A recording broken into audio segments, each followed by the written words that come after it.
À la Bresse, Prime est une de ces entreprises qui illustre le savoir-faire vosgien en matière de mécanique industrielle de précision.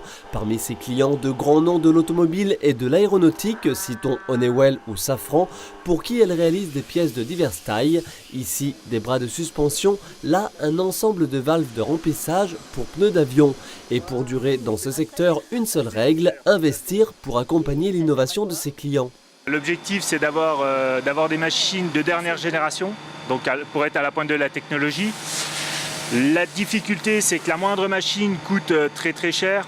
On est de l'ordre de 100 à 150 000 euros pour un petit centre d'usinage. Autre machine, ce Tour que Stéphane Jacot a acheté peu de temps après avoir repris l'entreprise en 2012. Un investissement aidé par un dispositif spécifique de la Chambre de commerce et d'industrie, Alizé, acronyme d'action locale interentreprises en zone d'emploi. Alizé m'a permis d'investir sur ce Tour. 30 000 euros à taux zéro, c'est quand même très important. Ça a créé un emploi également, puisqu'on a rentré un tourneur. Ça m'a permis de rentrer un jeune et de le former. Il y a deux volets, deux types d'aides pour nos chefs d'entreprise vosgiens. Une aide financière sous la forme d'un prêt à taux zéro, jusqu'à 30 000 euros, en complément d'un prêt bancaire. Et également un volet apport en compétences sous la forme de journées de conseil données à titre gracieux de la part d'autres chefs d'entreprise, membres du dispositif Alizé Vosges. Sur ce second volet, c'est un cadre de l'équipementier automobile Faurecia qui a partagé son expérience avec Stéphane Jacot, partage en matière de management et de ressources humaines. Avec quelques résultats probants, les 19 salariés de Prime devraient réaliser cette année un chiffre d'affaires de 2 millions d'euros, le double qu'en 2012. Quant au comité d'agrément, il se compose de représentants de l'ensemble des partenaires qui abondent le fonds du dispositif, l'État via la préfecture, deux banques, divers réseaux ainsi que des entreprises. Faurecia, on l'a dit, citons également Nestlé, Honeywell ou le Nappage.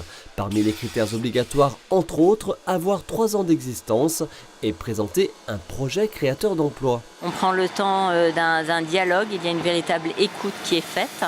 Et à l'issue de cette présentation, les membres du comité décident de l'apport financier, donc de ce prêt à taux zéro, et également de l'apport en compétences qui va se rendre dans telle ou telle entreprise pour conseiller le chef d'entreprise en fonction de ses besoins.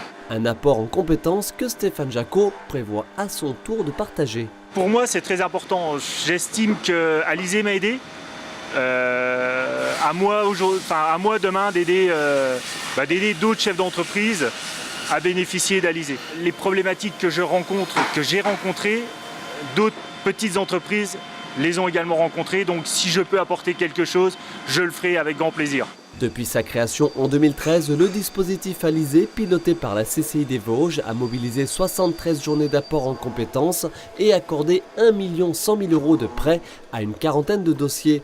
Des prêts sur 3 ans qui ont permis de lever au total 24 millions d'euros d'investissement, le maintien de 169 emplois et la création sur 3 ans de 232 autres.